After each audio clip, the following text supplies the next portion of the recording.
नवम ध्वनि मुद्रण स्वामी विश्वम जी परिव्राजक लिखित अष्टांग योग की सरल सुबोध व्याख्या। तप। तप की परिभाषा आत्मा व परमात्मा का दर्शन कर जीवन के लक्ष्य को पूरा करने के लिए हानि लाभ, सुख दुख, भूख प्यास, सर्दी गर्मी, मान अपमान आदि द्वंद्वों को शांति व धैर्य से सहन करने को तप कहते हैं। योग्यता व अधिकार के अनुरूप साधनों का प्रयोग अवश्य करना चाहिए, परंतु आवश्यकता पड़ने पर साधनों के अभाव में भी प्रसन्नता से रह सकें, ऐसा पूरा अभ्यास करना चाहिए। आज हम स्वयं को इतना कमजोर कर चुके हैं कि बिना तकिए, बिस्तर, वाहन, कार आदि, पंखा, कूलर, एसी, कमरा आदि के नहीं रह पाते हैं। अनेकों बार हम कुछ भौतिक पदार्थों के लिए आत्म तत्व को ही छोड़ देते हैं। कुछ पदार्थों के लिए आत्मा परमात्मा से वंचित नहीं होना चाहिए। तप पालन के लाभ।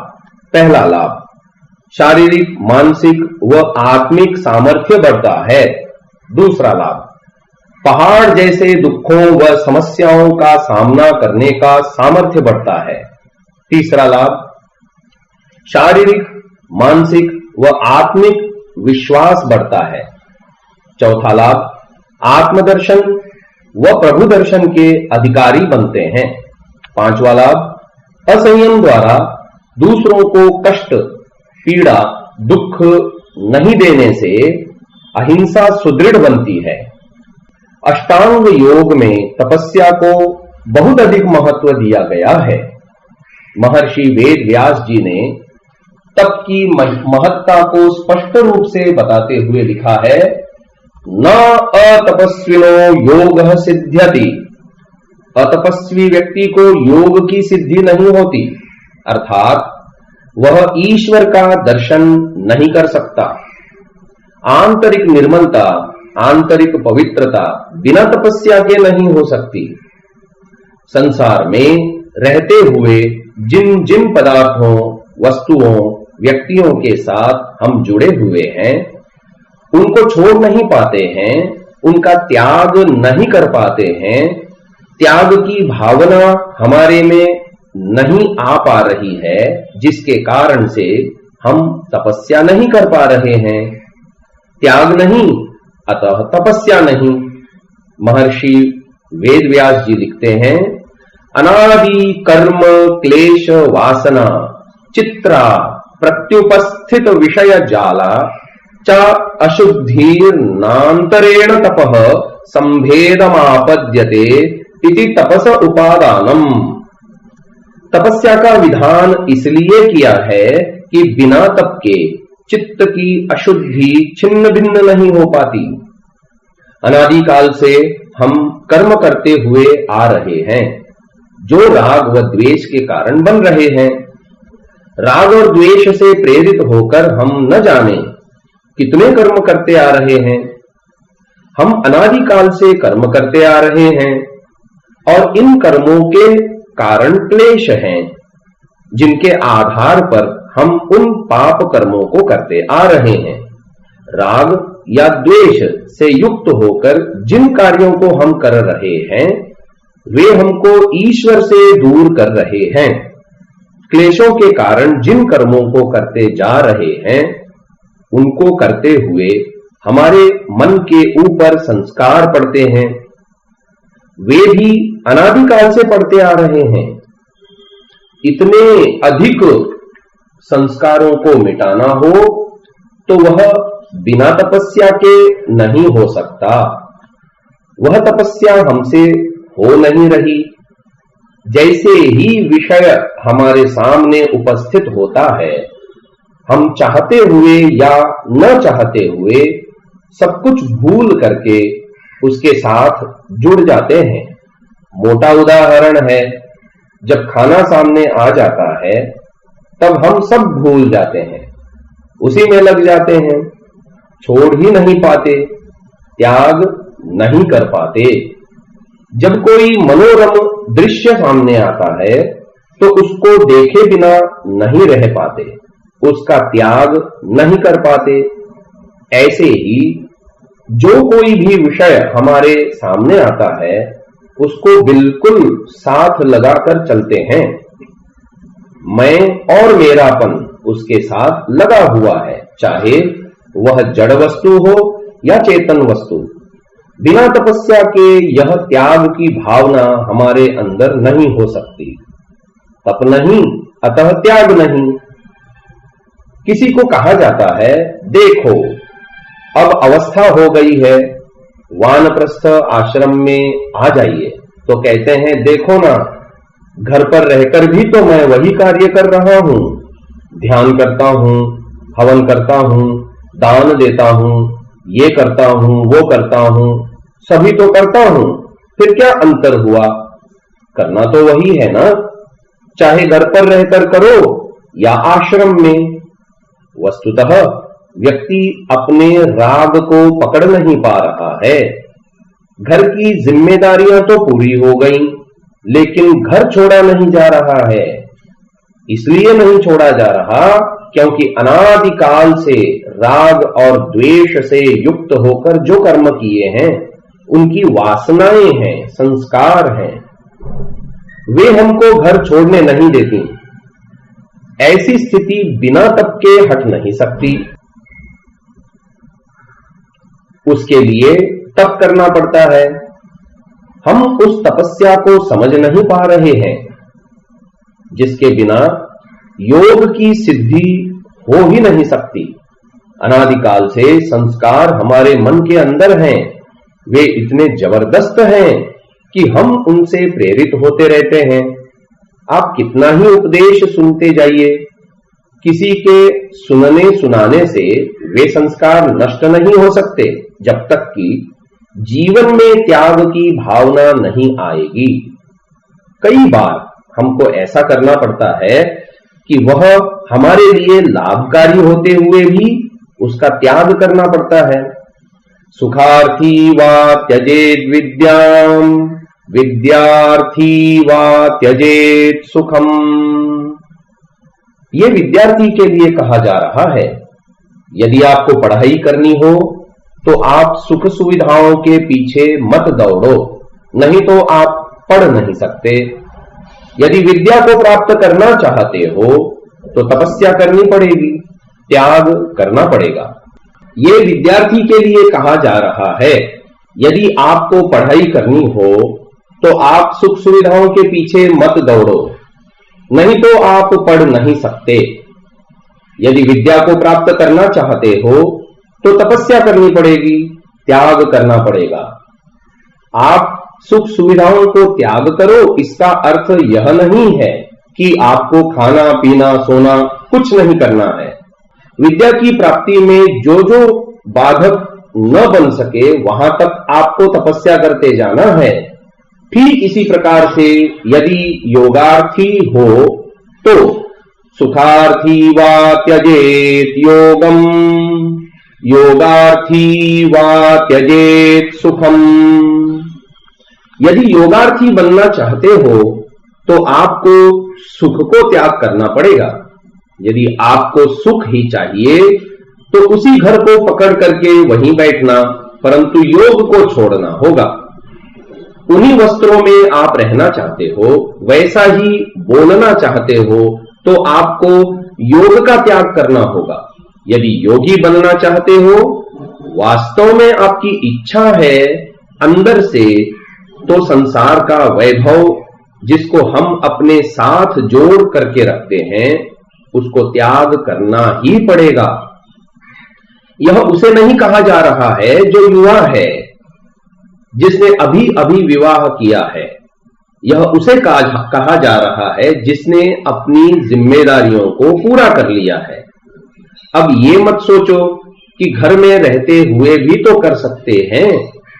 आज प्राचीन काल जैसा जंगल कहां है, आश्रम कहां है, कुटिया कहां मिलेगी, वहां ये होगा कि नहीं, वो होगा कि नहीं। यदि व्यक्ति की अंदर से इच्छा होती है तो वह किसी को नहीं देखता, कोई बहाने नहीं बनाता। वह तो ईश्वर को देखता है कि ईश्वर की आज्ञा क्या है। मैं ईश्वर प्रणिधान करता हूं अथवा नहीं। यदि मैं ईश्वर प्रणिधान करता हूं, मेरे सामने ईश्वर है, ईश्वर की आज्ञा है, उसने कहा है, तो मेरे को करना है।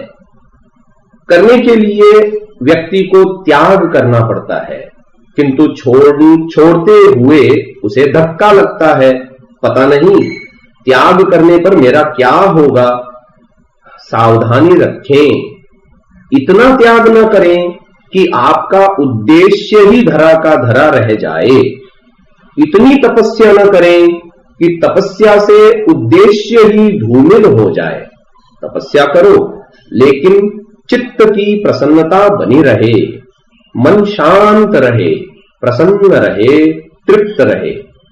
जो आप कर रहे हैं उससे आपको संतुष्टि मिले। जो व्यक्ति घर पर रहता है उसको ये कहा जाए, आओ यहां पर आश्रम में, यहां आकर के 10 दिन रहना, जैसा हम खाते हैं वैसा खाना, जैसा हम पढ़ते हैं वैसा पढ़ लेना, जैसा हम सोचते हैं वैसा सोच लेना, जैसा हम ध्यान करते हैं वैसा करते जाना। तो पता चल जाएगा कि ध्यान क्या होता है, विद्या क्या होती है, तपस्या क्या होती है, दिनचर्या क्या होती है, उसकी प्रतीति हो जाएगी, स्पष्ट हो जाएगा।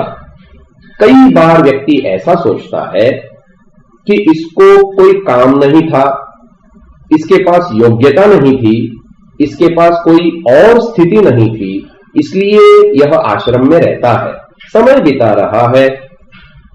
कभी व्यक्ति सोचने लगता है जिसके पास कोई कार्य नहीं है वह गुरुकुल या आश्रम में जाकर बैठ जाए, बस खाना पीना तो मिल ही जाएगा। व्यक्ति को गुरुकुल या आश्रम में तपस्या करनी पड़ती है।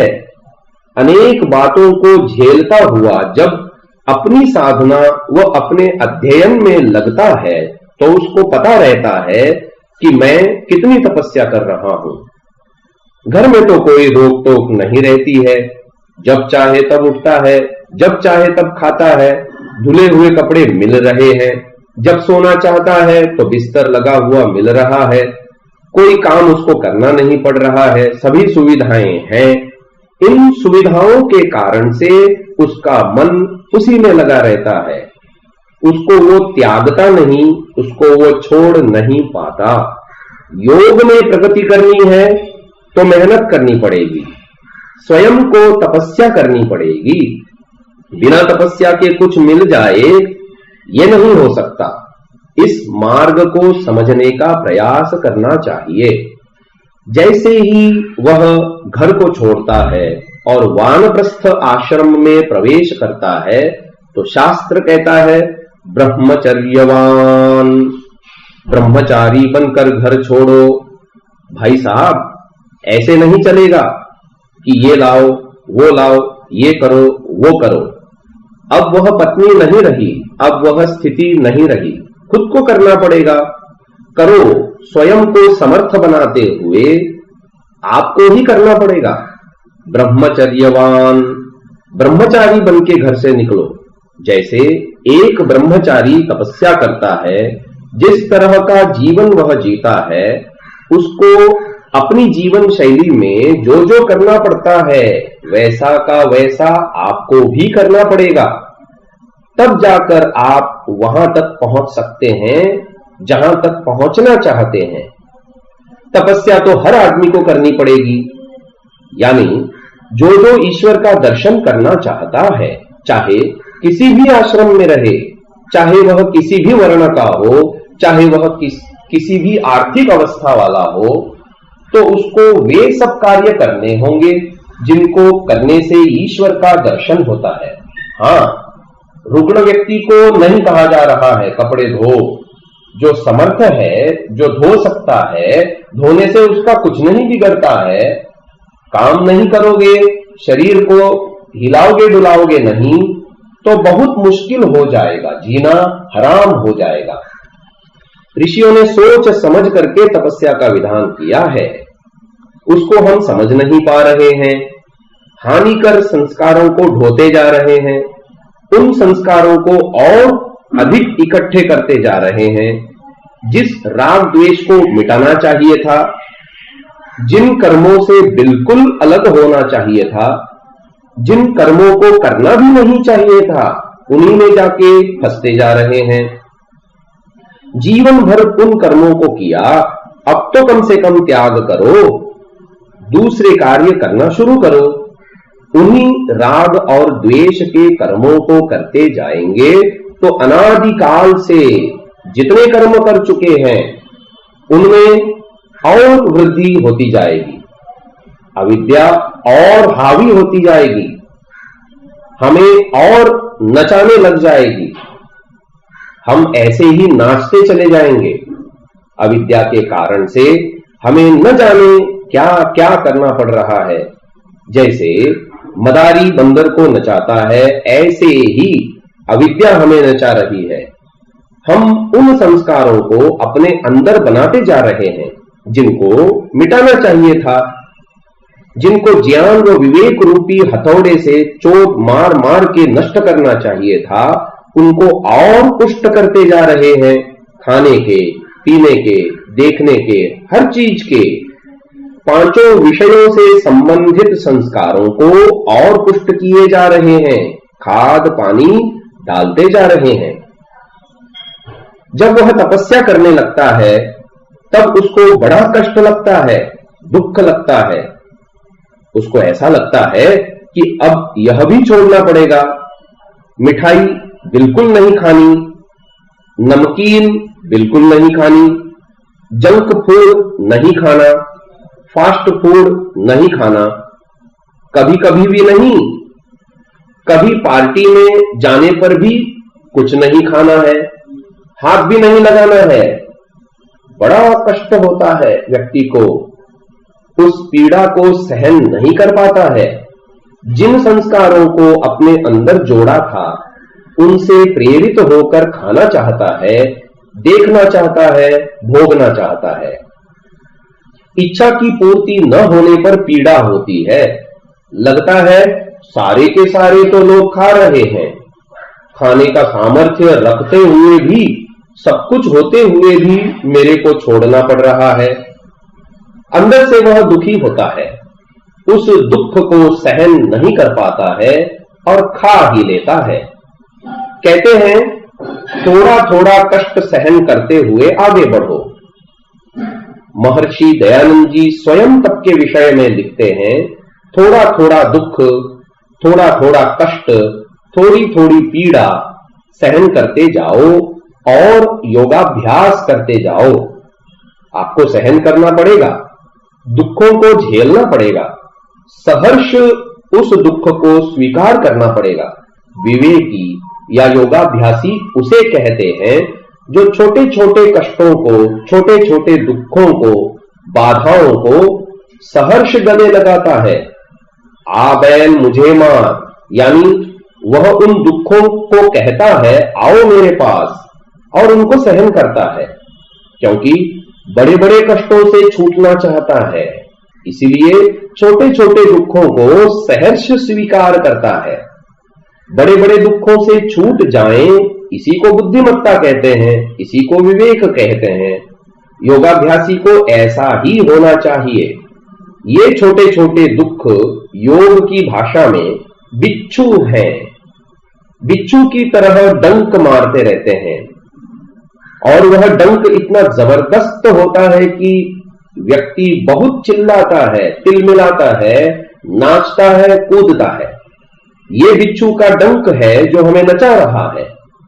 बहुत अच्छा, इसको गले लगाओ, नचाने दो इसे, क्योंकि ये छोटा सा कष्ट है, इसको हम सहन कर सकते हैं। किंतु हम काले नाग से बचना चाहते हैं, क्योंकि उसके काटने पर हम उछलेंगे नहीं, कूदेंगे नहीं, अपितु राम नाम ही सत्य हो जाएगा। वह बहुत बड़ा डंक है, उससे हम बचना चाहते हैं।